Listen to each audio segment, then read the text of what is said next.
Hello, and welcome to Let's Meet the Virologists, a podcast about the people behind today's virology headlines. People just like you, working to understand viruses and how they affect you. During the COVID-19 pandemic, we are talking with postdoctoral researchers involved in coronavirus and COVID-19 related research so that you can learn who they are and what they do. I am Larissa Thackeray, and I am hosting this podcast from America's Heartland in St. Louis, Missouri. One of the potential treatments for COVID-19, which has shown some promise recently, are lab-made monoclonal antibodies. On September 9th, 2020, we talked with Dr. Seth Zost, a postdoc in the Crow Lab at Vanderbilt University Medical Center, who has had two recent first author papers describing protective monoclonal antibodies against SARS-CoV-2, some of which are now in clinical trials. Seth graduated from the University of Pennsylvania with a bachelor's degree in biochemistry and history and a master's degree in chemistry, and stayed at Penn for his PhD in cell and molecular biology, studying antigenic drift of influenza virus. Hi, Seth. Happy to have you with us today.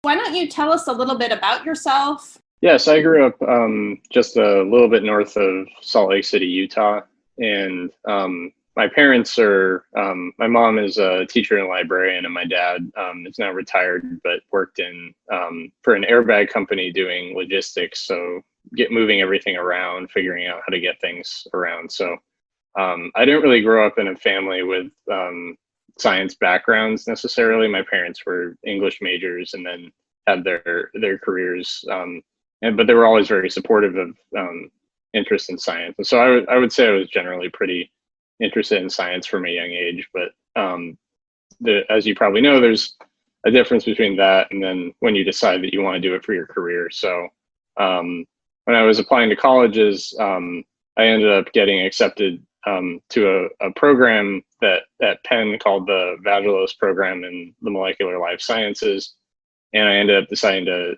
go to Penn for my undergrad. And so the idea of that program is it's basically a research intensive program where you sort of skip introductory laboratory courses and you do a lot of research in a labs, and you actually are there 2 summers and get a stipend as well.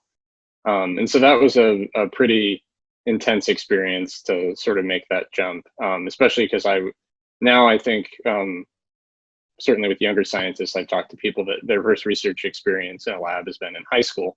And that was certainly not my experience. And so that's sort of where I ended up getting a bachelor's in biochemistry and a master's in chemistry from that program. And then from there applied to PhD, and the rest is kind of history.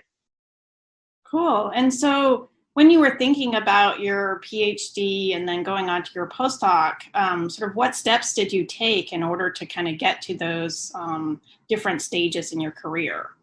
Yeah, so I think everyone kind of starts out in a similar way where they don't know what they're doing, and then they email someone and ask whether they can work in their lab. And so I sort of had that similar experience, and I emailed a PI at Penn, Jeff Bergelson, who's done a lot with picornaviruses and identifying receptors. And so then I worked 2 years in Jeff's lab and really enjoyed that. And that was all on the viral entry side. So figuring out how viruses get in, what pathways they use to get in, how they subvert viral entry or normal cellular processes to get themselves into the cell. So I thought that was really interesting. And then when I was applying for grad school, looking back, I also didn't know what I was doing at the time, but I knew that there were a lot of cool people at different places. And so I applied around, and I ended up staying I was deciding between WashU and Penn mostly, and I ended up deciding to stay at Penn. But when I stayed there, I did a couple of rotations, and I joined Scott Hensley's lab because I really liked that. So Scott studies influenza virus antigenic drift, so how flu evades your antibody responses and your immunity by acquiring point mutations that subtly alter the protein, but allow it to escape. And so that's the reason why we need to get vaccines each year, and why flu is such a difficult target for vaccination strategies.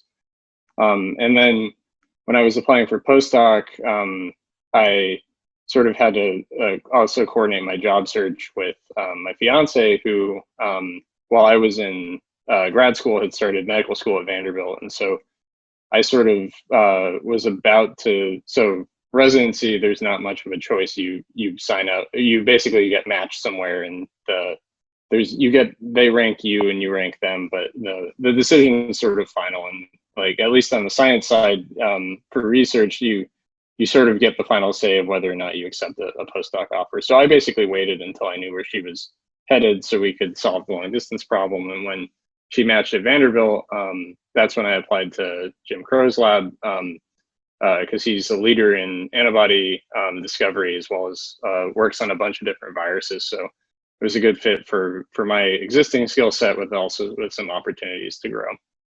Follow up on that, can you kind of describe some of the work you were doing in the Crow lab before COVID? Yeah, so when I came, I was sort of most of my expertise was in flu, and we have quite a few flu projects. And so it was a good initial fit, where I had experience, and I wouldn't have to learn everything from scratch, because I think there's a couple models for your postdoc. Is one would be to go and do something completely different, which is really can be really scientifically interesting, but it's also challenging because you're moving to a new city.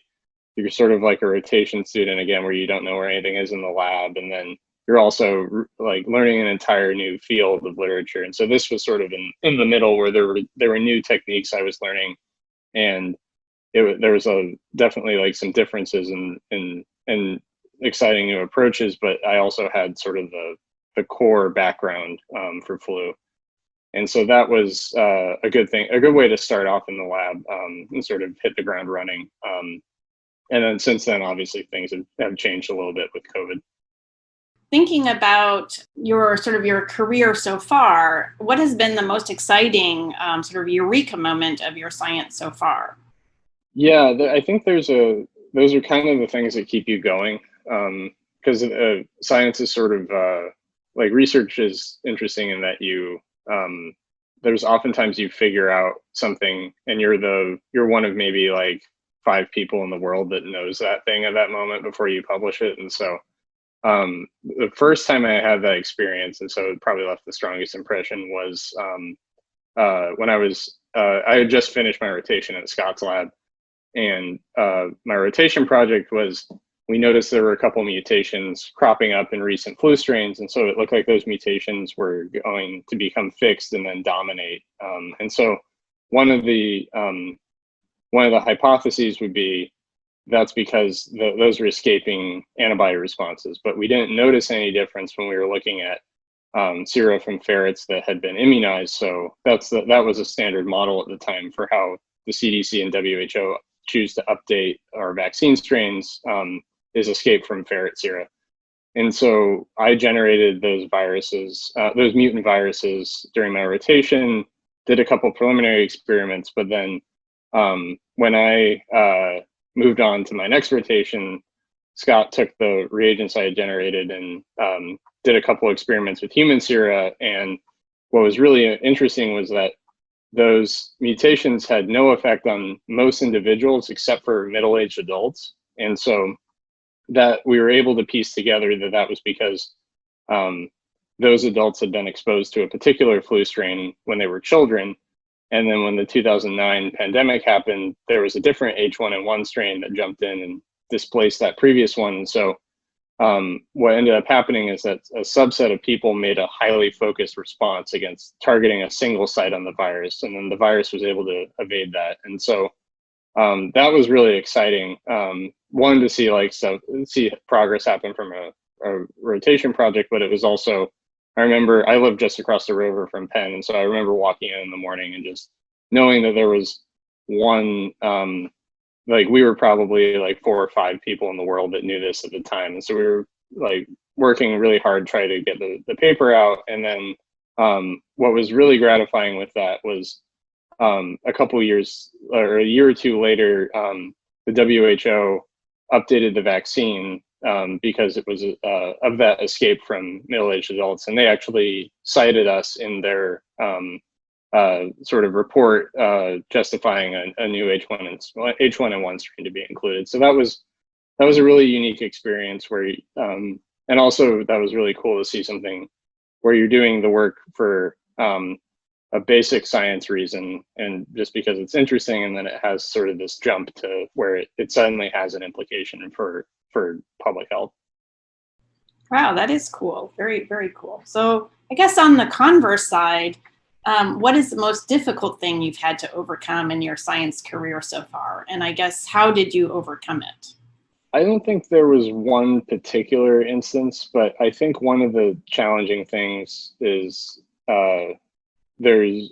people can tell you that your things are going to fail, and actually things fail more often than they work. And that's one thing to sort of hear, and it's another to sort of experience, especially when you're starting out and everyone in the lab has more experience than you, and like nothing's really working. And there's sort of different ways that you can go about trying to fix that. And so one of them would be you set up even more experiments, and that's sort of a slippery slope where you end up working like 90 hours a week, and you have a sort of degradation in the quality, because everything you're trying to fit a ton of time points in, do more than you can humanly do. And so you sort of have to figure out your limits. And then the other thing is that like for you to do well in science, you have to care a tremendous amount about what you're doing, but you also in some ways have to be able to switch off that caring for individual experiments, where something can fail, it can go wrong, and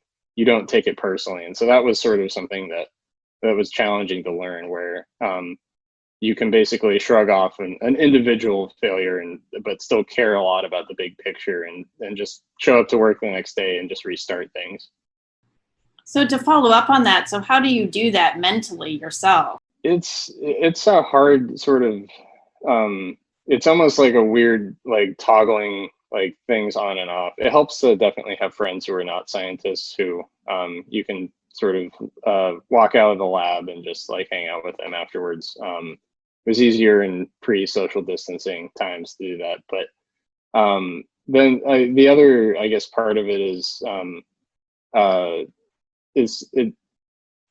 it's sort of like tempering your expectations to begin with is kind of like one of those things. I think you become more and more cautious of sort of timelines over the course of your career. So when you're a grad student, your PI tells you, yeah, we can submit this paper in about a month.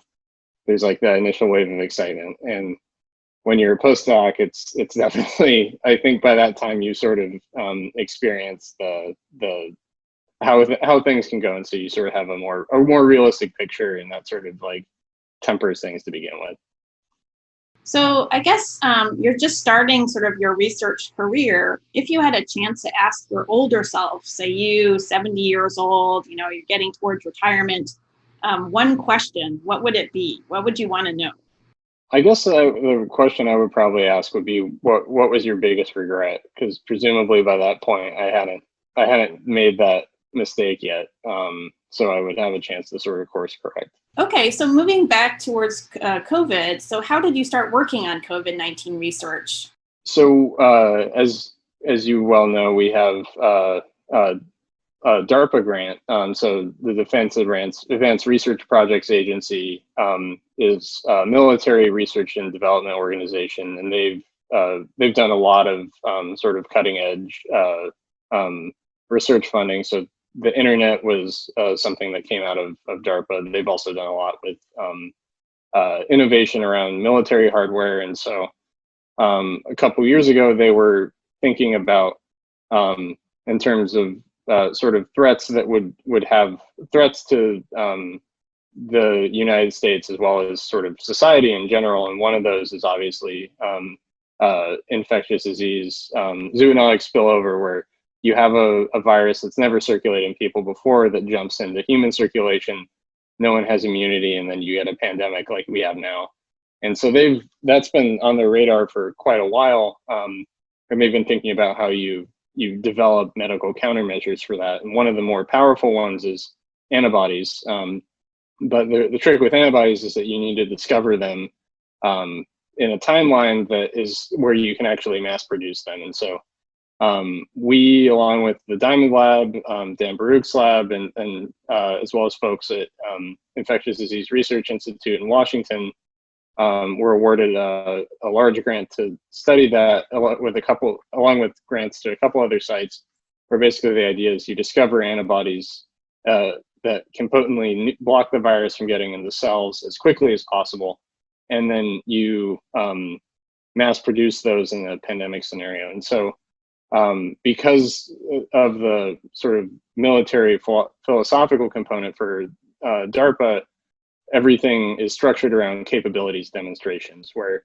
it's basically like a drill pandemic. And so before basically right when I joined the lab, the Zika drill was in full swing, where Crow Lab, Diamond Lab, and Dan Baruch went from discovering blood sample to antibodies that had been validated in non-human primates in 78 days, which is if anyone knows, that's an insanely fast timeline, even though it sounds like it's very slow. But then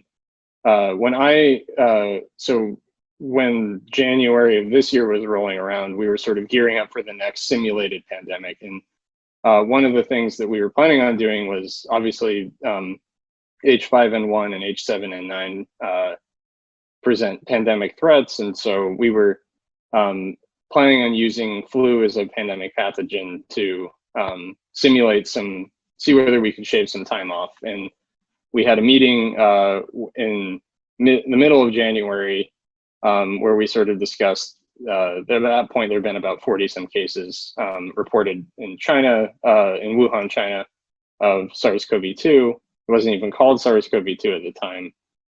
But we were sort of thinking about, and the question was posed, should we start working on this? And we were like, there's no evidence of human-to-human transmission. We should probably do our flu stuff. And that was the reason I was sort of involved, was as the sort of resident flu expert in the lab. I was sort of the hired gun being brought on for that. And then by the next week, end of the next week, 11 million people were under restricted movement in Wuhan. There were 500 cases. It was very clear that this virus robustly transmitted person to person, and also that while the majority of cases people recovered, there were certainly like very severe cases, and that if this spread more widely, there would be a lot of morbidity and mortality. And so at that point, we basically converted over, and then worked through January through now on COVID. And so we're only now starting to sort of revisit some of the other projects in the lab, but for quite a while, especially with the lockdown in March, this was the only thing that was going on in our lab, as well as your lab probably. Great. So can you tell us, I guess, a little, like, you did a lot of work, but can you kind of summarize some of the work that you did? Obviously, a lot of it was published, but can you just summarize some of it for us? Yeah, so essentially what our lab specializes in, and we do this for a variety of different viruses, is identifying what we call monoclonal antibodies. So you have a bunch of B cells in your antibody, and it's sort of, they have genes that encode antibodies, and antibodies are then secreted by B cells, and those are able to bind to viruses or bacteria or pathogens and tag them, either block them from getting into cells or tag them for destruction by your immune system. And the way you recognize pathogens is you have an incredible number of those genes, and they're randomly recombined. It's almost like if you're in a casino and there's like a slot machine, those genes come up in different orders and combinations, and that generates a lot of structural diversity. And so you're randomly rearranging these B cells, and then you have what we call naive B cells that are circulating through your body that may be specific for SARS-CoV-2. And if the pandemic never happens, they go their entire life and they're never activated. If you're then infected or vaccinated, that B cell that's waited its entire life to sort of become what we call a memory B cell or an activated B cell, that B cell then fires off, and then you make an antibody response to the virus or vaccine. And so that's a oversimplification and glossing over a lot of immunology, but each B cell is basically unique. And one of the ways that what we specialize in is identifying and characterizing large numbers of antibodies from large numbers of B cells, and then down selecting to figure out which ones are the most interesting or the neutralize the virus the most potently or have the most interesting function. Can you comment a little bit about the challenge of doing all this in the context of an actual pandemic? Yeah, so it depends on so basically there's a lot of different ways you can go about discovering antibodies. And one of the more promising and powerful ones is if you can express the protein that you're interested in recombinantly, so outside the context of the pathogen, then you can use that, you can tag that with a protein that or a compound that's going to fluoresce, so it's going to glow when you stimulate it. And then you can, in a high throughput way, you can stain your B cell population and only pull out the ones that are reactive to that protein. So that's really powerful, because then even in cases like Ebola, where you have a profound, like Ebola survivors in some cases have 4% of their memory B cells are specific for Ebola. And that doesn't sound like a lot, but that's one of the highest antigen-specific frequencies that's been reported.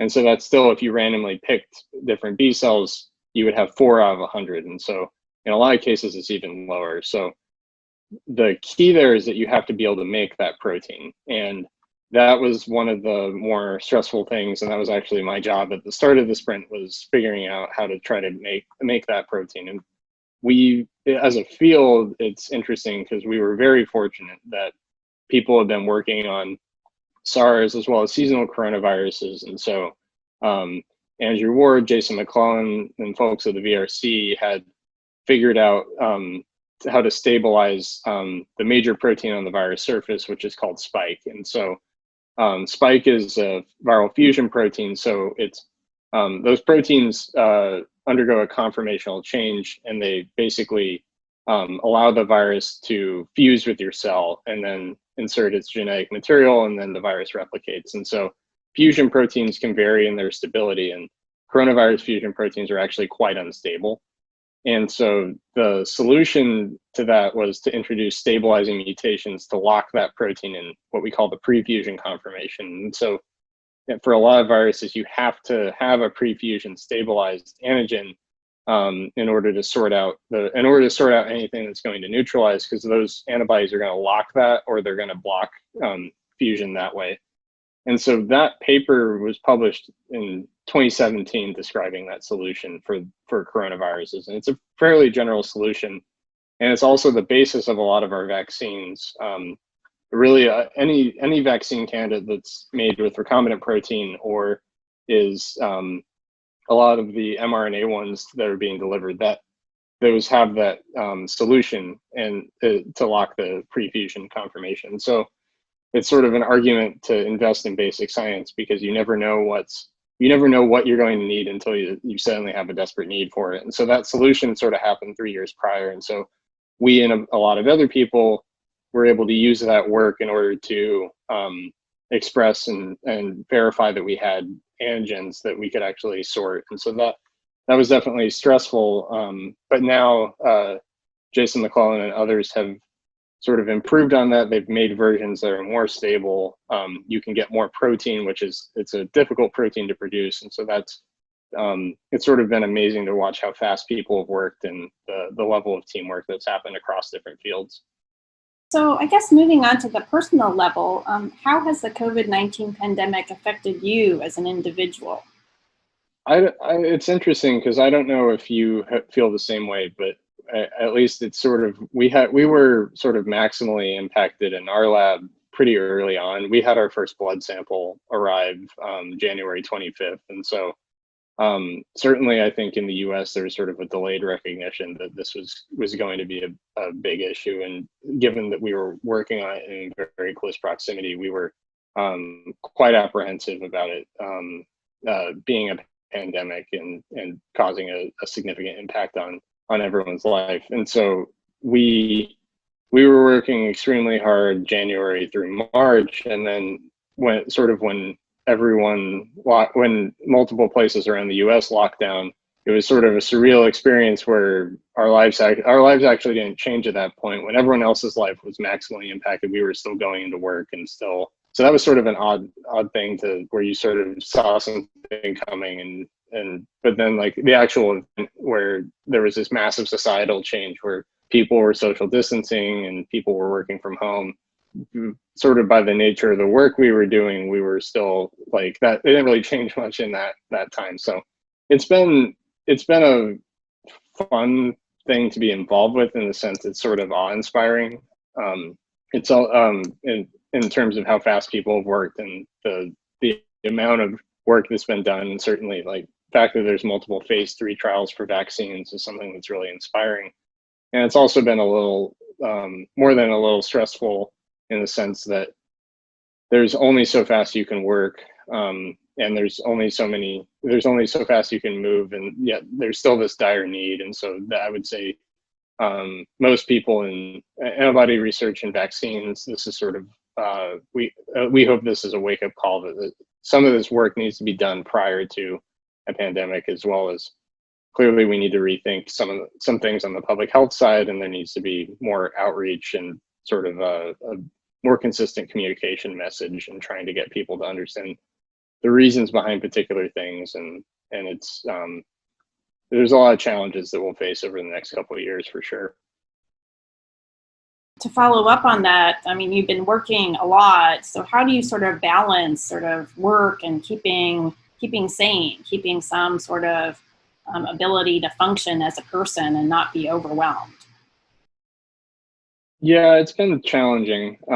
At least one of the ways we've been dealing with it is there's certainly a restricted sort of menu of activities that you can choose from and actually do safely. And so we've been and we're not alone in that. There's a lot of people that are sort of doing that. So there's a park in Nashville called Percy Warner, and right now that's like Central Park level occupancy. Like the entire city's basically there on the weekend. So we've sort of been trying to go a little further afield and check out different state parks that are in the area, and do hikes like sort of morning hikes on the weekend, get some physical activity in, and also do something that's safe and sort of away from people. And so and where we're not not packing into a crowded restaurant or something. So that's sort of like, I'd say, the major way that we're trying to the other thing that we were actually excited about doing, and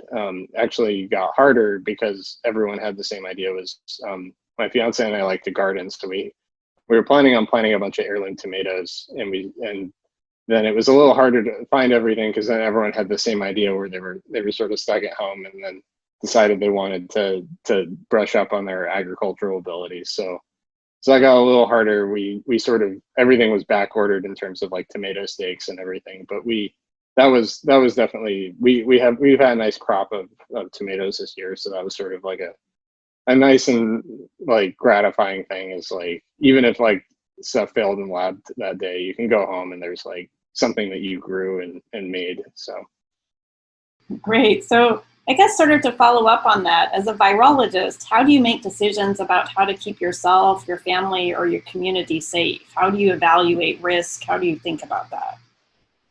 I think one thing it's hard to communicate in terms of a public health message, because I think unfortunately a lot of our communication is just 10-second sound bites, and people want sort of a bullet point answer. But one of the things is like, the risk is it's not like a binary, this is incredibly risky or this is zero risk. It's a continuum. And so there's a lot of there's a lot of because of how the virus transmits, which we think now is aerosol transmission is quite a big driver. There's being indoors is a lot more risky than being outdoors, because being outdoors, you have a lot more circulation of air. There's also, the sun is actually quite, certainly in Tennessee in the summer, is quite good at inactivating virus. So it's a lot safer to be outside than inside. And the other thing that we know is that asymptomatic and pre-symptomatic transmission is a major factor for this virus. So that's unlike other viruses. So Ebola, if you're infected, you're generally not infectious until after you started showing symptoms. And also, because that virus is so severe, you have, if you are showing symptoms, you are going to be in a hospital bed. And so it's a lot easier to track and trace Ebola cases than it is COVID cases, because some people never show symptoms at all.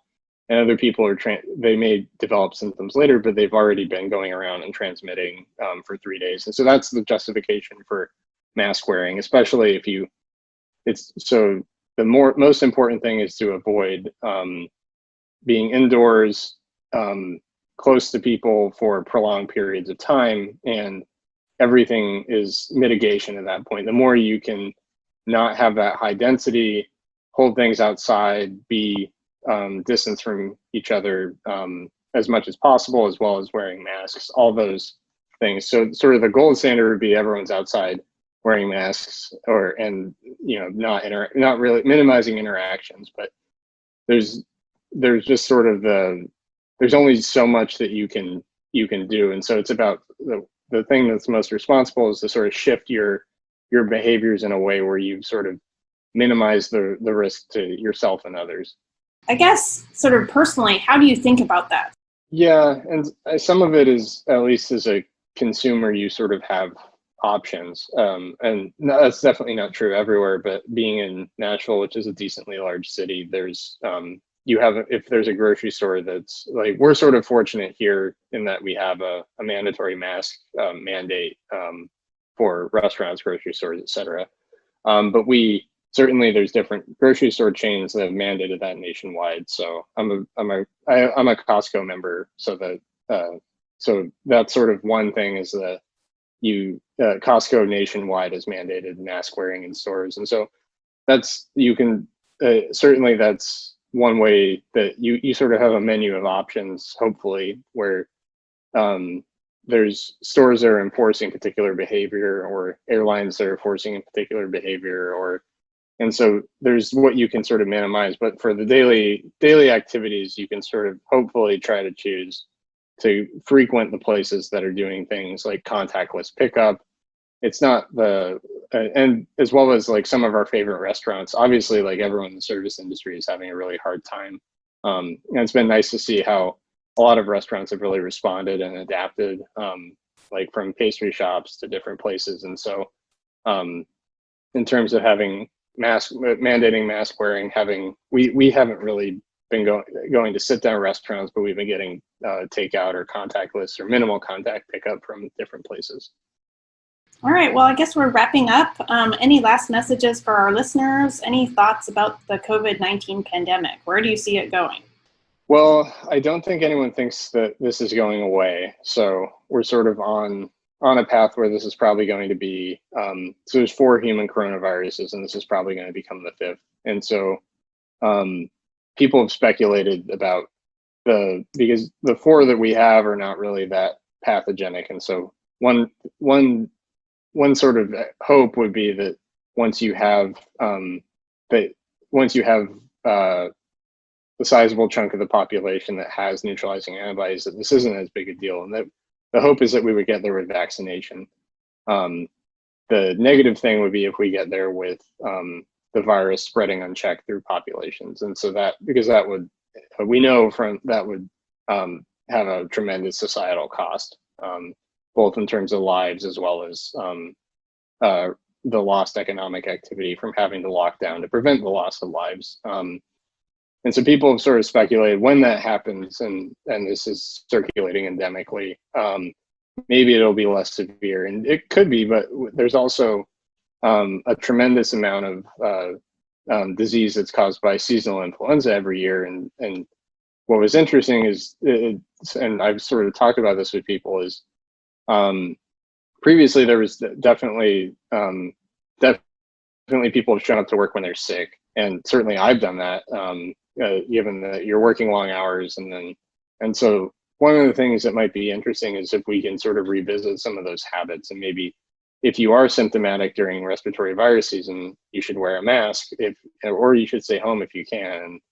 we also in some ways need to, as a society, build in the ability to make the right decisions where you're not going to, if you are feeling sick and you're going to a job, especially if you're in the healthcare industry and you have flu, if you're flu infected, you can, and you're working at a nursing home or something, you can really dramatically impact people's lives. But you also we need to have sort of the job security and the ability for where you can make a responsible decision to stay home. And so I don't know whether we'll get there. I hope that one of the things that I hope one of the consequences of the pandemic is that we're much more mindful of the effect that we can have on others, and the need to make not only individually responsible decisions, but also as a society to make decisions that allow people to actually make decisions that are good for public health.